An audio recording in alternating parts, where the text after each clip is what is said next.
আসসালামু আলাইকুম। মাসুদ টেলিকমের পক্ষ থেকে স্বাগত জানাচ্ছি।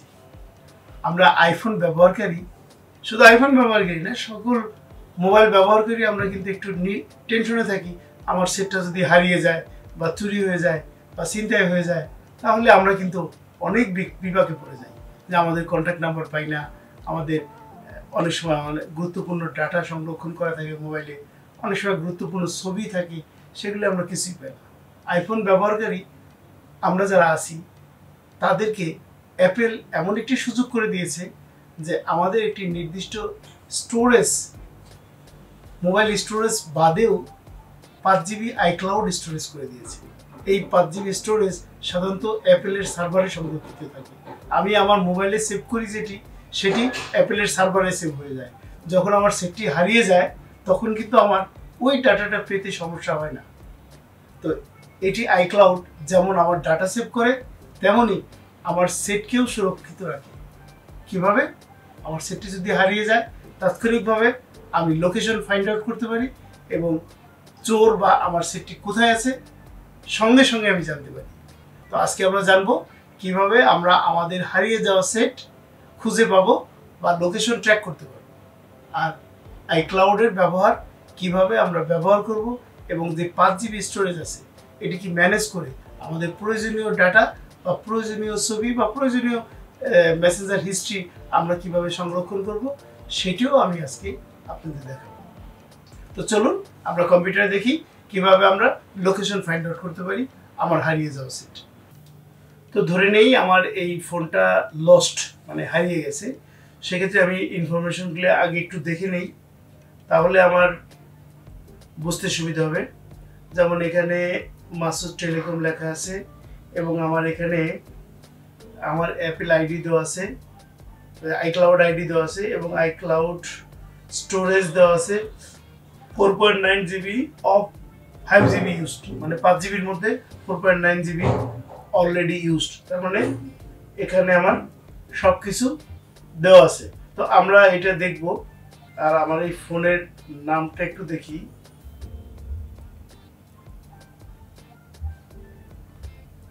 আমার ফোনের নেম হলো ডিএম। তো আমি দেখলাম। এখন আমরা যে কাজটি করব সেটি আমি দেখব যে এইটি কিভাবে আমি ফাইন্ড আউট করব এবং কোন লোকেশন এটা আছে আমি জানবো। তো আমরা এটা রাখলাম। আমরা প্রথমে চলে যাব অনলাইনে। আমরা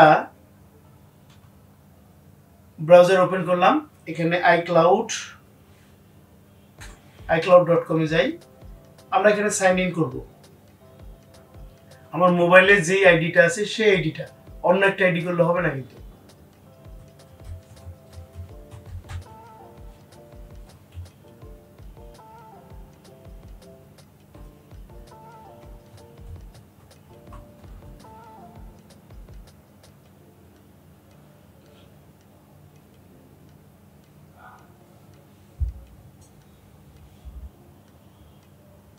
আমরা সাইন ইন করলাম।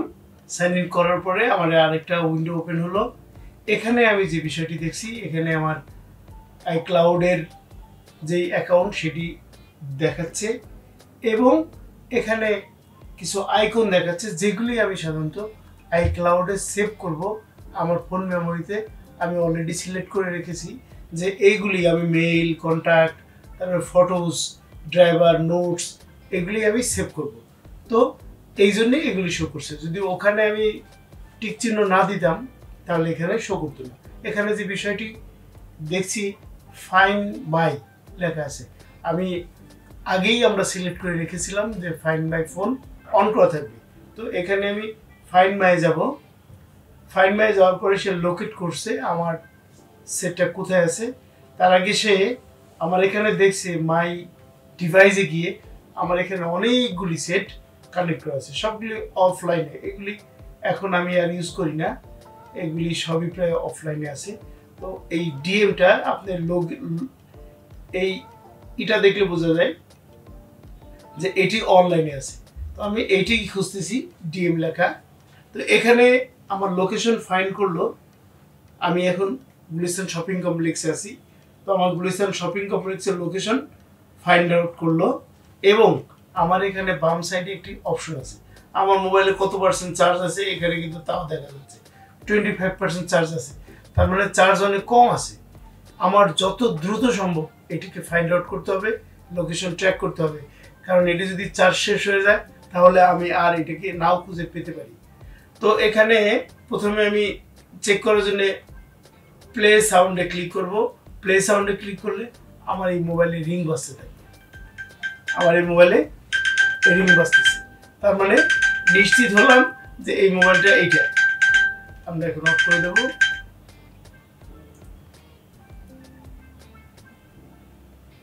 আরেকটা বিষয়, বহুত ধরনের ক্রিমিনাল হতে পারে, আবার অনেক ভালো মানুষ হতে পারে যাদের কাছে হয়তো আমি চলার পথে রিক্সা থেকে আমার সেটটা পড়ে গেছে, বাসে হয়তো বাসের থেকে পকেট থেকে হয়তো পড়ে গেছে, দেখা গেল বাসের কন্ডাক্টর বা রিক্সার ড্রাইভার সে পেল, এরা ভালো মানুষ, হয়তো আমার রিকভারি অপশন থাকতে পারে। সেক্ষেত্রে সহজ আমি যে কাজটি করব সেটি হলো লস্ট মুড, এখানে চাপ দেব। এখানে চাপ দিলে একটা নাম্বার প্রেস করার জায়গা আছে, আমি এখানে যে নাম্বারটা আমার হাতে আছে, ওই মোবাইলের ভিতরে না, যেটি আমার হাতে আছে বা আমার নিকটতম কারো কাছে আছে তার নাম্বারটি দেবো। যেমন আমি 01819 এই নাম্বারটি আমি প্রেস করলাম, প্রেস করার পরে নেক্সট দিলাম। এখন ইউজ এনিওয়ে গো ব্যাক, আমি ইউজ এনিওয়েতে ক্লিক করলাম। এখানে লেখা আছে দিস ফোন ইজ লস্ট। এখানে যদি আমি আবেগ দিয়ে বা বাংলা ভাষায় লিখতে পারি, লিখতে চাই লিখতে পারবো। তো এখানে নরমাল আমি লিখলাম this phone has been lost, মানে এটি হারিয়ে গেছে, প্লিজ কল মি, মানে আমার এই সিটটি হারিয়ে গেছে, আপনি আমাকে একটু কল দিন। আমি এখানে একটি নাম্বার দিয়ে দিলাম, তখন আমি ওকে দিলাম। ওকে দিলেই আমার এই মোবাইলের মধ্যে এখন এই বিষয়টি শো করবে, phone lost mode, the phone has been lost, please call me. একটা বাটন আছে কলে, এই বাটনে যখনই সে প্রেস করবে, প্রেস করার সঙ্গে সঙ্গে আমার ওই নাম্বারে কল চলে আসবে। আমার হাতে যে আছে, তো আমার এই নাম্বারে কল চলে আসছে, তার মানে আমার কাছে উনি সরাসরি কানেক্ট হচ্ছে। তো এইভাবেই উনি আমার সাথে সরাসরি কানেক্ট হলো, ওনার সেক্ষেত্রে কোনো সমস্যা হলো না বা টাকা খরচ হলো না। এখন কিন্তু নর্মালি আমি যদি এই মেসেজটা না দিই তাহলে উনি সেটের ভিতরে ঢুকে আমাকে কল করতে পারবে না, কারণ আমার সমস্ত সিম এখানেই আছে, তো আরেকটা জায়গায় উনি আর কন্ট্যাক্ট করতে পারবে না। সো আমাকে যদি সেটটা ফ্রি পেতে চাই তাহলে এই পদ্ধতি অবলম্বন করলে হয়তো আমি ওনার কাছ থেকে সেটটা পেতে পারি। তো এইভাবেই নর্মালি আমি করতে পারি। আরেকটি বিষয়, যদি আমার মনে হয় যে সিকিউরিটি অপশন এখানে আছে, অনেকে আমরা 1 2 3 4 বা 4টা 0 এই ধরনের সহজ কিছু সিকিউরিটি কোড দিয়ে আমরা সেটটা লক করে থাকি, তখন চুরি হওয়া সেটে সহজেই উনি ওই লকটা খুলতে পারে। আর আমার এই ফোনটায় সাধারণত দুটো সিম আছে, একটি আছে ই সিম আর একটি আছে ফিজিক্যাল সিম। ফিজিক্যাল সিমটা তো নর্মালি বের করে ফেলানো যায়, কিন্তু ই সিমটা বের করা যায় না। যদি ই সিমটা বের করা না যায় তাহলে কিন্তু আমি সহজেই এইটার এই 25% চার্জ আছে, এই 25% চার্জ থাকা অবস্থায় এই সেটটাকে ফাইন্ড আউট করতে পারবো। 25% চার্জ শেষ হয়ে গেলে আর কিন্তু আমি পারবো না। যে কথা বলছিলাম আর কি, ব্যক্তিগত গুরুত্বপূর্ণ ডাটা যদি আমার সিটের ভিতরে থাকে এবং যেটা আমার কাছে মনে হচ্ছে যে আমার সিকিউরিটি কোডটা অনেক সহজ এবং যে কেউ 2 একবার ট্রাই করে এটাকে খুলতে পারবে, সেক্ষেত্রে আমি আমার ফোনে থাকা গুরুত্বপূর্ণ ডাটা যেটি অন্য একজনের কাছে গেলে আমাকে ক্ষতিগ্রস্ত করতে পারে, যেমন ব্যাংকের যেই পাসওয়ার্ড যদি এটি জানে আমার ব্যাংকে থেকে টাকা তুলে নিতে পারে, যদি এখানে আমার ব্যক্তিগত কিছু ছবি বা ব্যক্তিগত কোনো নাম্বার বা এমন কিছু অপশন আছে, আমার ওয়েবসাইটের পাসওয়ার্ড থাকে, ইমেলের পাসওয়ার্ড থাকে, তাহলে আমি সমস্যা করতে পারি।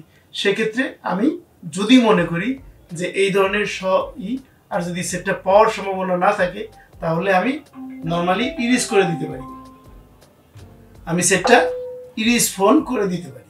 তো ইরেজ ফোন করে দিলে আমার সমস্ত ডাটা যেগুলি আমার মোবাইলে ছিল সেই ডাটাগুলি আমার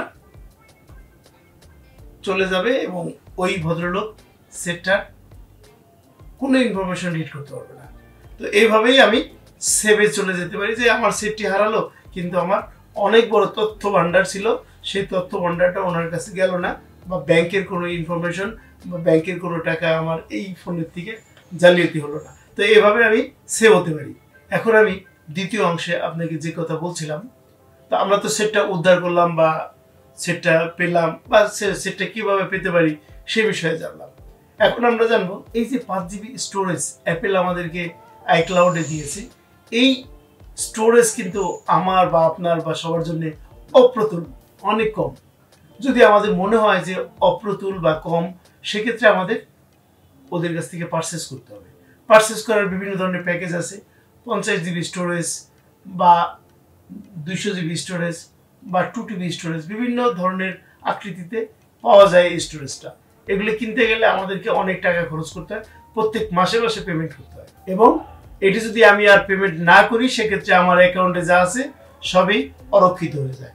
তো এই 5 জিবির মধ্যেই আমাদেরকে সীমাবদ্ধ থাকতে হবে, এবং 5 জিবিতে আমরা একটু ম্যানেজ করে, যেমন আমাদের অনেক অপ্রয়োজনীয় ছবি আছে, একটু আমি দেখাই। এখানে যদি আমি ক্লিক করি আমরা দেখব যে আমাদের ফটোসে 427টা ফটোস আছে এবং 31 ভিডিওস আছে। তার মানে যার হয়েছে 2.7 জিবি স্টোরেজ। এই স্টোরেজটা আছে 2.7 জিবি। এই স্টোরেজটা আমরা যদি একটু কাস্টমাইজ করি, এর ভিতর থেকে কিছু ছবি ফেলে দেই বা অপ্রয়োজনীয় ছবি না রেখে শুধু প্রয়োজনীয় 2-4টা ছবি রাখি, এবং ডকুমেন্টস, এই ডকুমেন্টসের মধ্যেই মূলত আমার সব কিছু আছে। আমাদের নোটপ্যাড আছে, আমাদের যাবতীয় পাসওয়ার্ড আছে, আমাদের আপনার phone memory, that means contact information আছে, এবং অন্যান্য প্রয়োজনীয় ডকুমেন্টস এখানে আছে। এরপরে ইমেলে আছে 69.2 MB মেগাবাইট। তার মানে আমার সবচেয়ে বেশি স্টোরেজ আছে ফটোসে 2.7 জিবি। তো এখান থেকে আমি যদি 1 জিবি রেখে বাদ বাকিটুকু ফেলে দিই তাহলে কিন্তু আমার এই সমস্যা থাকে না। যদি আপনার মনে হয় যে আপনি এই স্টোরেজটা আপনার জন্য খুবই প্রয়োজন, তাহলে আপনি এখান থেকে ফটোসে যেটা আছে সেটা অফ করে দিয়ে আপনি গুগল ড্রাইভে লগ ইন করেন। গুগল ড্রাইভে 15 জিবি স্টোরেজ আছে, ছবিগুলি সব গুগল ড্রাইভে চলে যাবে। গুগল ড্রাইভে চলে গেল, আর এখানে 5 জিবির মধ্যে আপনার এইগুলি রয়ে গেল, যেগুলি আপনার প্রয়োজনীয় কন্ট্রাক্ট এবং পাসওয়ার্ডগুলি সেটি সংরক্ষিত রইল আপনার আইক্লাউডে।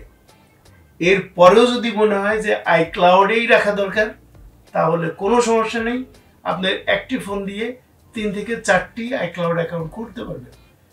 তাহলে 4টি অ্যাকাউন্ট যদি করতে পারেন, আপনি বিভিন্ন নামে অ্যাকাউন্ট করলেন, তাহলে ওই অ্যাকাউন্টে আপনি একবার লগ ইন করে যখন ফুলফিল হয়ে যাবে আবার সেকেন্ড ট্যাবে ওখানে লগ ইন করেন।